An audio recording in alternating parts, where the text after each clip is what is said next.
بسم اللہ الرحمن الرحیم اعوذ باللہ من الشیطان الرجیم فبدل الذین ظلموا قولا غیر الذی قیل لهم فانزلنا علی الذین ظلموا رجزا من السماء بما كانوا یفسقون۔ سبق نمبر 103 اور آیت نمبر 59۔ آیت کریمہ کا ترجمہ سماعت فرمائیں۔ فبدل الذین، پس بدل ڈالا ظالموں نے، قولا بات کو، غیر الذی، اس کے سوا کے ساتھ، قیل لهم، جو ان سے کہی گئی تھی، پس برسایا ہم نے ان ظالموں کے اوپر گندا عذاب آسمان کی طرف سے، یعنی مقرر آسمان کی طرف سے تھا، بما كانوا یفسقون، بسبب ان کے گناہوں کے کہ اللہ کی اور رسول کی اطاعت سے نکل گئے۔ آیت کریمہ میں عذاب کا ذکر ہے جو کہ رجم من السماء، یعنی وہ طاعون کی بیماری جو بنی اسرائیل کے اوپر ان کے اس گناہ کی وجہ سے کہ ادخل الباب سجدا، کہ دروازے سے جھک کر داخل ہو تو اکڑ کر داخل ہوئے۔ دخلو، حدیث میں آتا دخلو علی استائہم، اپنے دبروں پر بیٹھ کر، نیچے جیسے چھوٹا بچہ گھسٹ کر چلتا ہے تو اس طرح گھسٹتے ہوئے چلے گئے، تکبر۔ وقول حتۃ، کہا تھا تو حدیث میں آتا ہے کہ حتۃ کی جگہ حبۃ فی شعیرۃ، کہ دانہ ہو ہمارے جو، یعنی گندم کے اندر۔ یہ الفاظ کہتے ہوئے چلے گئے، الفاظ کو بھی تبدیل کیا اور عمل کو بھی تبدیل کیا تو یہ ظالم ہو گئے۔ تو اس ظلم کی وجہ سے اللہ تبارک و تعالی نے ان کے اوپر عذاب نازل کیا، انزلنا علی الذین ظلموا رجزا، وہ گندا عذاب جو طاعون کی بیماری تھی، بما كانوا یفسقون، بسبب اس نافرمانی کے۔ یہ چونکہ حضرت موسیٰ علیہ السلام کے دور میں نہیں ہوا، بلکہ یہ عذاب بنی اسرائیل میں بعد میں حضرت یوشع علیہ السلام کے دور میں، جب وہ ان کو کہا گیا تھا کہ بیت المقدس چلیں اور وہاں ان سے جہاد کریں، گئے جہاد تو کیا انہوں نے، لیکن انہوں نے جا کر یہ قول میں بھی تبدیلی کی اور عمل میں بھی تبدیلی کی،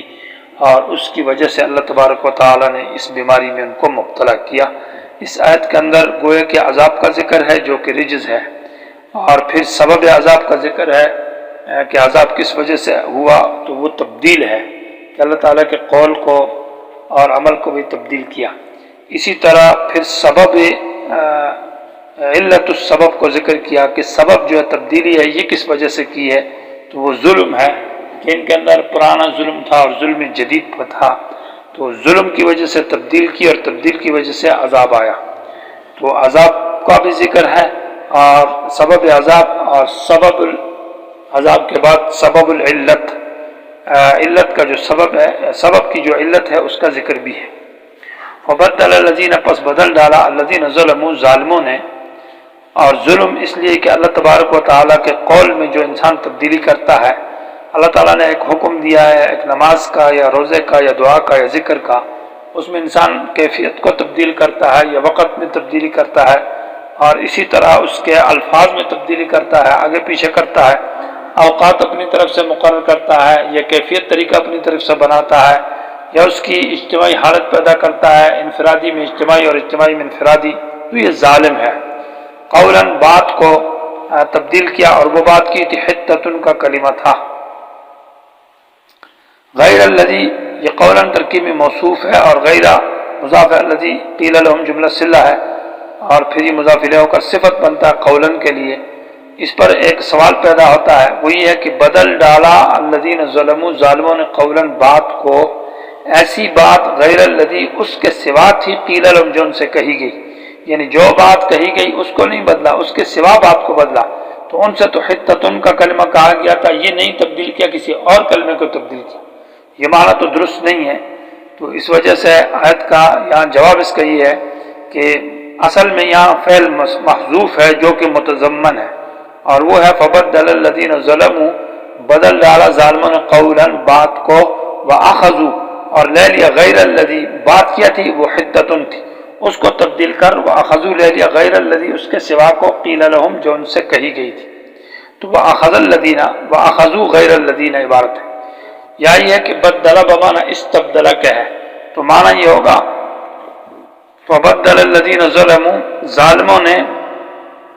بدلے میں لے لیا، قولاً بات کے، کون سی بات؟ یعنی حتتن، اس قول اس بات کے بدلے میں لے لیا،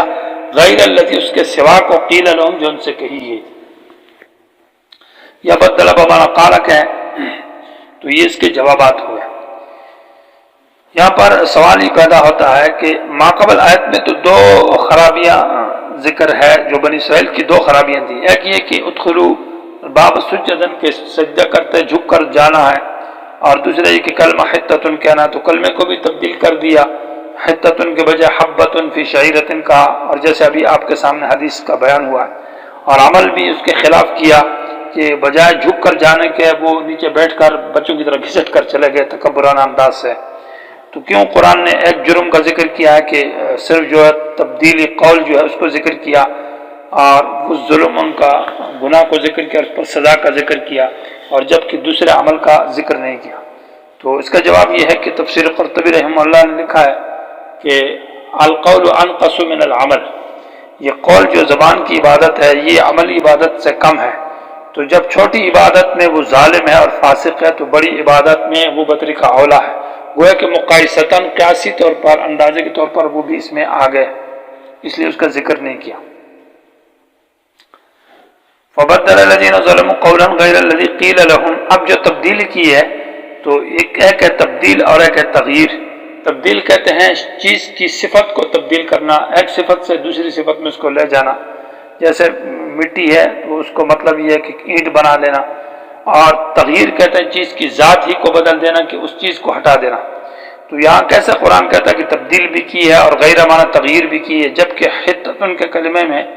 انہوں نے یا تو تبدیل کی ہے تو صفت بدلی ہے، یا یہ کہ وہ ذات ہی بدل دی ہے۔ تو جواب یہ ہے کہ یہاں تبدیل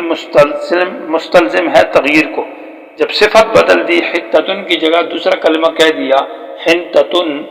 یا حبتن کا کلمہ کہا، تو گویا کہ وہ ذات ہی بدل گئی، معنی لفظ بھی بدل گیا، اس کا معنی بھی بدل گیا، تو تبدیل مستلزم ہے تغییر کو، اس لیے یہ دونوں عبارت کی۔ اور ساتھ یہ ہے کہ جو تبدیل کرتا ہے اقوال شریعہ اور اذکار شریعہ میں وہ بہت بڑا ظالم ہے، گویا کہ اس نے وہ تغییر کر دی۔ وبدل الذین ظلموا، پس بدل ڈالا ظالموں نے بات کو بات کے سوائے جو ان سے کہی گئی تھی، فانزلنا، پس ہم نے اتارا ان کے اوپر، علی الذین ظلموا، ظالموں پر۔ یہاں عبارت میں فانزلنا علیہم ہونا چاہیے تھا، دوبارہ علی الذین ظلموا کو جو ذکر کیا یہ تاکید ظلم کے لیے کہ ان کا ظلم بہت بڑا تھا، اس لیے بار بار، ایک تو وہ پرانے ظالم تھے، الذین ظلموا میں پرانا ان کے گناہ اور معصیات اور ظلم کی اشارہ ہے، اور علی الذین ظلموا میں استجدید نیا ظلم جو جدید ظلم ہے اس کی طرف اشارہ ہے کہ اللہ تعالیٰ کے اذکار اور قول میں جو تبدیلی کی ہے اس وجہ سے۔ رجز را کے کثرت کے ساتھ عذاب کو کہتے ہیں گندا عذاب، سیء العذاب، برا عذاب، تو وہ ایک دانہ تھا جو جسم پر چڑھتا تھا اور بہت پھول جاتا تھا، اور پھر جب پھٹتا تھا تو اس میں مثال تعاون جس کو کہتے ہیں، تان اصل میں نیزے کو کہتے ہیں، تو وہ جب پھٹتا تھا ایسا لگتا ہے جیسے نیزے کا زخم ہو، اس میں نیزہ مارا، تو اس سے بدبو آتی تھی اور وہ کرت و نفرت کی حالت پیدا ہوتی تھی، تو اس لیے وہ گندا عذاب تھا۔ اور رجز ہو تو رجز معبود من دون اللہ کو کہتے ہیں، والرجزہ فاجر کے معبود من دون اللہ کو چھوڑ دے۔ من السماء، آسمان کی طرف سے، تو کیا مطلب ہے وہ دانہ آسمان کی طرف سے آیا تھا؟ یہ معنی تو ٹھیک نہیں ہے کہ وہ آسمان، بلکہ وہ جسم میں پیدا ہوا تھا، تو جواب یہ ہے کہ مقدر من السماء، یعنی یہ جو عذاب تھا یہ مقرر تھا آسمان کی طرف سے، اس کے اسباب آسمان کی طرف، اللہ کی طرف سے یہ گویا کہ سزا تھی، بما کانوا یفسقون، بسبب ان کے گناہوں کی وجہ سے۔ اور فسق کا معنی یہ ہے کہ اللہ کی اطاعت اور رسول کی اطاعت سے وہ نکل گئے تھے، اللہ کا حکم جو دیا اس سے وہ باغی ہو گئے، نکل گئے، اور اس وجہ سے اللہ تبارک و تعالیٰ نے یہ سزا ان کو دی۔ اس آیت کے اوپر مفسرین نے لکھا ہے، تفسیر قرطبی رحمہ اللہ نے، اور اس طرح مولا علی قاری رحمہ اللہ مرقات میں لکھتے ہیں کہ تبدیل شریعت کے اندر جو ہے یہ زیادتی، شریعت کے اندر بدعت، یہ بہت بڑا گناہ اور بہت بڑا جرم ہے، سبب عذاب ہے۔ تو گویا کہ دو قسم کی زیادتی ہے، ایک وہ الفاظ اور وہ احکام شریعت کے جن کے تعبد پر ہمیں حکم دیا گیا، ایسے الفاظ کہ جن کا پڑھنا ضروری ہے، جیسے قرآن مجید کی آیت ہو گئی، نماز ہو گئی، اور ادعیہ مسنونہ ہو گئی، اذکار ہو گئے، ان کے اندر تو تبدیلی کرے گا یہ بدعت ہوگا۔ جیسے کہ حدیث میں ایک صحابی کو نبی علیہ السلام نے بتایا کہ آپ جب رات کو سوتے ہیں تو وضو کریں اور پھر دعا بتائی، اور اس دعا کے آخری الفاظ یہ ہے کہ آمنت بکتابک الذی انزلت وبنبیک الذی ارسلت۔ تو حضرت جابر رضی اللہ تعالیٰ عنہ صحابی ہے، جب دوبارہ انہوں نے دہرایا حدیث کو تو انہوں نے بے نبی کی جگہ بے رسول الذی ارسلت کو ذکر کیا، تو نبی علیہ السلام غصہ ہو گئے اور کہا ایسا مت کہو۔ گویا کہ الفاظ کے اندر تبدیلی جائز نہیں ہے، جیسا کہ نماز کے بعد کی دعا ہے اللہم انت السلام ومنک السلام تبارک یا ذا الجلال والاکرام، تو بعض حضرات حینا بالسلام وادخلنا دارک دار السلام اس طرح کے الفاظ کہتے ہیں، تو اس کے اوپر مولا علی قاری رحمہ اللہ نے کہا کہ یہ بعض قصاصان جو تھے یہ مبتدئین ان کا اضافہ ہے اور یہ ناجائز ہے، یہ سخت گناہ ہوگا۔ ہاں، اور اسی طرح دوسری زیادتی ایسی ہے کہ وہ ہمیں اس کی تعبد کا حکم نہیں ہے الفاظ پڑھنا، جیسے حدیث کو نقل کرتے ہیں تو بار معنی کے اور مفہوم نقل کرتے ہیں، تو اس کی اجازت ہے تبدیل میں، اگرچہ وہ الفاظ نقل نہیں کیا جاتے لیکن مفہوم نقل کیا جاتا ہے۔ اس کے علاوہ شریعت کے اندر اذکار کے اندر اور دعاؤں کے اندر اور الفاظ میں اور عبادات کی حیت میں اپنی طرف سے زیادتی یہ ناجائز ہے اور بدعت ہوگی، اسی آیت کے ذیل میں لکھا گیا۔ آیت اعراف کے اندر ہے فبدل الذین ظلموا منہم ہے، چونکہ وہاں آیت کے اندر فرقوں کا جماعتوں کا تذکرہ ہے تو وہاں بہت سارے گروہ اور جماعتیں ہیں تو منہم اس کے ساتھ مناسب ہے، اور یہاں چونکہ صرف نفسی ان کی اس خرابی کا ذکر ہے تو الا الذین ظلموا کہا ہے۔ اس طرح سورہ اعراف کی آیت میں ہے فارسلنا، اور یہاں انزلنا ہے، تو چونکہ یہ ابتدائی صورت ہے اور انزال یہ پیدائش پر دلالت کرتا ہے، مانا یہ سزا اللہ نے پیدا کی، اور ارسال کسی چیز کو کثرت کے ساتھ بھیجنے پر دلالت کرتا ہے تو وہ